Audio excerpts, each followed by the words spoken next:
How are you? Good, thank you. Very well, thanks. Nice to see you. Nice to see you too. Nice to be back. We've got to start with a confession. I was going to ask you how you take your coffee. Yeah, don't drink coffee. No coffee. No, I'm weird. I don't drink caffeine really. I'm like herbal tea kind of girl. So Have you tried coffee? You've tried coffee. yeah, It's just not a thing.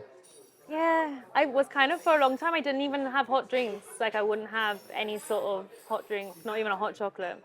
But someone twisted my friend twisted my arm, made me try herbal Yeah. tea, and she was like, "Oh, eventually you'll get to the coffee," and I'm still not there.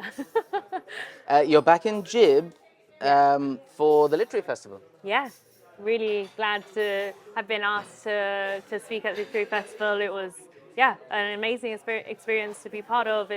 I've never actually been in Gibraltar for the Literary Festival. I think it started after I went to university. So for me to have been here was really cool to see how it's grown, to see the incredible speakers that they've gotten, and yeah, to be asked to be a part of it was a real pleasure.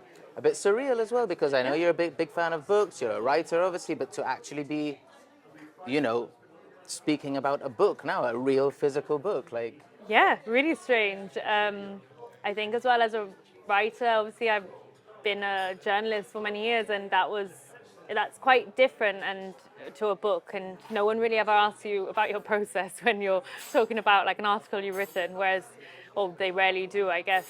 Whereas with a book, I think everyone is often quite interested in, yeah, what made you want to do it, all the challenges that come with it, all the great parts to writing a book. So yeah, very surreal to get to discuss it in a way and to discuss it in front of a lot of people that I know as well. So they're probably tired of hearing me I talk imagine about as it, well. So you're based in Barcelona, am I right? yeah. So I imagine coming back to Jib, apart from it being home and all the rest of it, it must feel a little bit just like catching your breath. Like you lead a busy life. Obviously, does coming back to Jib Yeah. just feel like In a way, but like then I come back and I've got to make sure I you see got to do everyone. interviews and I've got to make sure I see everyone. So sometimes I'm here and I'm like, it just goes by in a whirlwind as well because you want to make sure you right, catch up with okay. all your friends, your family, obviously. But yeah, I actually was thinking about it and I hadn't been back here since the summer, which usually I would come more often. So nice to have a little long weekend here. A break. A break, but yeah, you do catch your breath when you're here. I think in a way it is relaxing, obviously, but still it's full on because you just want to see everyone and go to your favorite places and all that kind of thing. Your life is full on now. You've been a sports writer for years now, and now an author.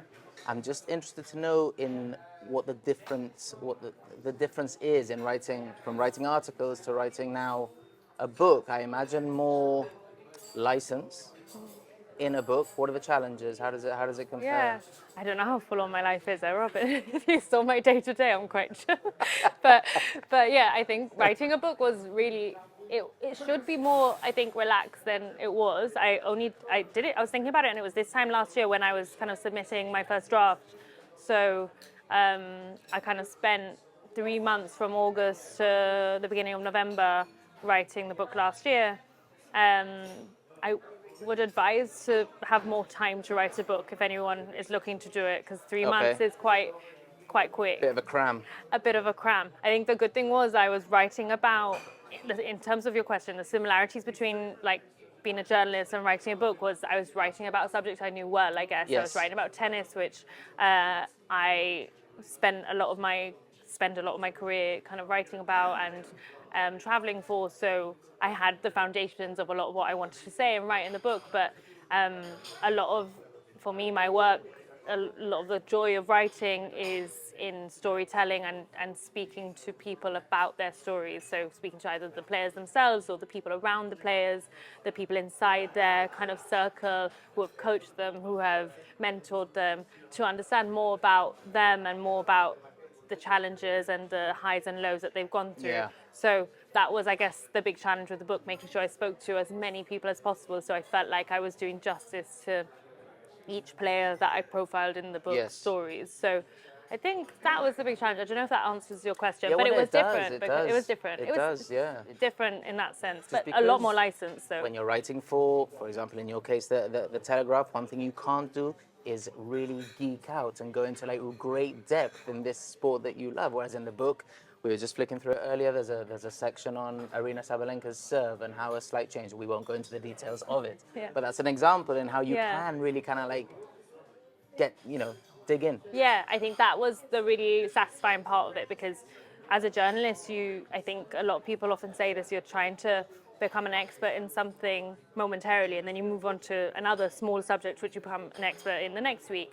But sometimes you feel like, oh, I would have liked to have found out even more about that, or I would have loved to have included even more from an interview that I did when you've only got a certain amount of space. Whereas in a book, yeah, you can just keep writing. Obviously, to a point, I wasn't writing an epic, but you want to give kind of space for the stories to breathe. And you mentioned the Sabalenka story. I loved that chapter because I got to speak to the coach, the biomechanics coach, who helped her fix some of the issues she was having with her serve. And Just the word biomechanics is so interesting. I know. I'm hooked. Yeah. Well, I was like, oh my god, tell me more, because it was interesting because he's not a tennis specialist per se. He's a specialist in how the body moves. So he's worked with boxers, he's worked with like baseball pitchers, and done loads of different sports. And his kind of niche is how can you move your body in the kind of the best way to achieve the best results. How niche, no? Really niche, but Yeah. I mean, also meant that he was going into tennis with kind of fresher eyes than maybe a coach who's there, picks up bad habits, all that kind of thing over the years, or maybe just picks up different habits. So he was so niche that it meant that, and focused, that it meant that he could help her really significantly. And now we've seen she's become the world number one. She's won tons of Grand Slams. So with his help, with the help of other people, and also through her own skill, she has been able to achieve all that. So that was a really cool chapter and a great example of how I kind of got into the weeds with it a bit more. There'll be a few out there. I personally don't know any authors who have written one book and only one book. I'm sure there are. So you know what my next question is? Yeah. Would you like to write another one sometime? Do you have any plans, any ideas? No current plans. I think I would, if the opportunity becomes available, I would. I really enjoyed the experience. Like I say, I think I would prefer a longer deadline. The deadline for the first one was boring reasons, but just wanting to make sure the book was out by a certain point in the season, all that kind of thing, ahead of the grass court season, which is obviously British tennis's biggest event, Wimbledon. So if I were to write another one, I definitely give myself a bit more time. But yeah, I think I'm not completely traumatized by the experience. So It's a good start. yeah. No, I know some people who are like, never again. Really? But yeah, but I enjoyed it. And like you said, I think at the beginning, the license that it gives you to explore stories that maybe you wouldn't have the opportunity to do otherwise was really important. And I think the other thing as well is there aren't that many women authors in the sports space, in the sports book space, and I think it felt like a real privilege for me to be a woman telling women's stories, telling the stories of women tennis players who have achieved so much and maybe don't always get the same kind of coverage as the men. Yeah. So I don't know your stance generally on kind of like social media, but whether we like it or not, that is the way of the world. And you've recently started a new YouTube series. yeah. Tell us about that. Yeah, I've been working with the Billie Jean King Cup. So it's a tournament, a women's tennis tournament. I've been working with them on a series on their channels across YouTube and their social media channels, which is more on camera, which is quite new for me. But I've really enjoyed it. It's given me the opportunity to interview some incredible players from the past, the present, and kind of younger players looking to the future of the game. And yeah, it's been a great experience. I think I'd done a podcast before where I'd got some experience interviewing in a different setting. Obviously, as a written journalist, it's quite a different skill, and you'd know this to interviewing someone like this, I guess. So it's given me a new insight into some of the skills that I can build, and also like give me the opportunity to speak to some incredible players. And I think I know the answer, but which side of the interview do you prefer being on? Oh, I definitely prefer being you in this situation. For sure. This is for me out of my comfort zone to to talk about things that I am doing rather than asking people the questions. So it's good. It gives you a taste of your own medicine Yes, in a way. yes, Yeah, yes, yeah. yes. Maybe we can swap one time. Oh, but- maybe. Um, you mentioned that you interviewed Billie Jean King, and my main takeaway from that, it was a brilliant chat, was her talking about growing up and that her dad believed in women. I thought that was quite a powerful statement. What did you take from that, and was there anything that you could relate to personally? I mean, everybody knows your father, Mick McElwee. He seems like just that type of guy who, with two daughters himself, who did believe in women. Yeah, I think for sure when she said that, she spoke, because I was asking her about who were the women who kind of inspired her. She gave a list of great women, but then she also was like, my dad inspired me because he looked up to women, or he saw the value in women. And obviously, like, yeah, I can definitely relate to that. My dad, obviously, you mentioned he's worked in football locally all of his life, and I mean, yeah, has never in sport, but also beyond, has always encouraged us to do anything. And I guess, yeah, that's kind of where my love of sport came through my dad and my mum growing up. So because they loved it, and yeah, it was always just quite normal for me to be involved. I think a lot of women maybe in Gibraltar who are involved in sport would have similar experiences, because I mean, you see how many incredible women are involved in like running sport in Gibraltar. You look at the netball, the youth World Cup that just happened over the summer. Like there's so many women driving sport in Gibraltar, and I experienced that growing up in basketball as well locally. So yeah, I hope that more other people have had that same experience. But yeah, I could relate to Billie Jean in that small part of her life.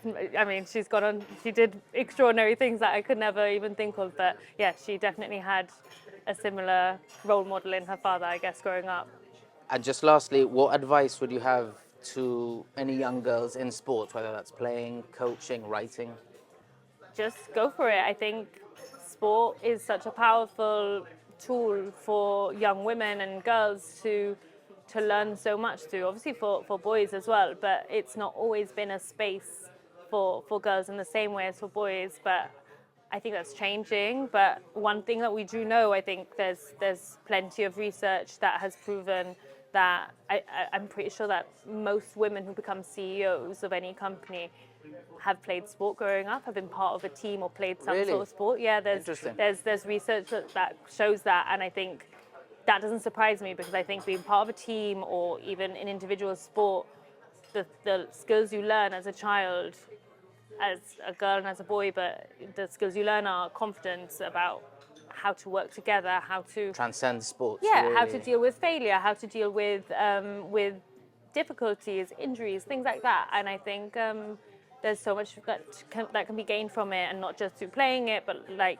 being involved in it. I mean, I was never a talented tennis player, but I've built my career talking about and writing about tennis, and I think there's so much to be gained by more women being involved, because you bring a different perspective and different skills and different ideas to the table. So yeah, I would tell any young person to go for it with sport, especially girls. Molly McElwee, cheers. Cheers.